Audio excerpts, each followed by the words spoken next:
Na-scam ako ng 3 malalaking kumpanya na nakadikit ang pangalan ng ibang tao at mga kamag-anak namin. Ito yung pinaka-worst na pahiya na naranasan ko sa buong buhay ko na alam ko na kadikit ko na siya hanggang sa huling hininga ng buhay ko. Yung bumagsak yung buhay ko, nawala lahat sa akin. Napahiya ako na nagtiwala ako to the extent na hanggang ngayon wala akong magawa. Na-torture talaga ako. Hindi lang sa puso hindi lang emotion. Yung araw-araw na ginagawa ko, lahat apektado. Pati pagtulog ko kasama nun. Yun yung matinding kahihiyan na pinagdaanan ko na hindi ko alam kung malalampasan ko pa. Wala akong control dun sa nangyari.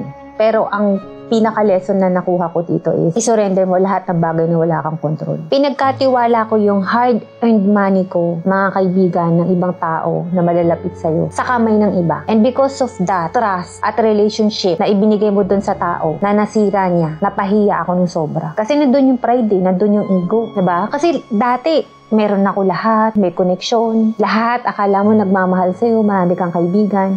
Pero because of that mistake, yung isang pangyayari sa buhay mo na hindi mo na mapigilan dahil ibang tao ang naghawak ng kapalaran mo. Ang ma-advise ko lang dun sa mga tao na meron kayong mga tinabi na hard-earned money ninyo at alam ninyo na ito lang yung meron kayo tabi nyo pagdating ng araw. Wag na wag ninyong ipagkakatiwala sa kamay ng ibang tao. Okay lang yan, gamitin mo sa sarili mo, magtayo ka ng sarili mo negosyo, ilaan mo para sa savings ng pamilya mo, sa future ng mga anak mo, pero never na ipagkakatiwala mo to sa kamay ng iba. Mapahiya ka na sa ibang tao, kamuhian ka nila, i-judge ka nila, sabihin nila lahat ng pangit tungkol sa'yo.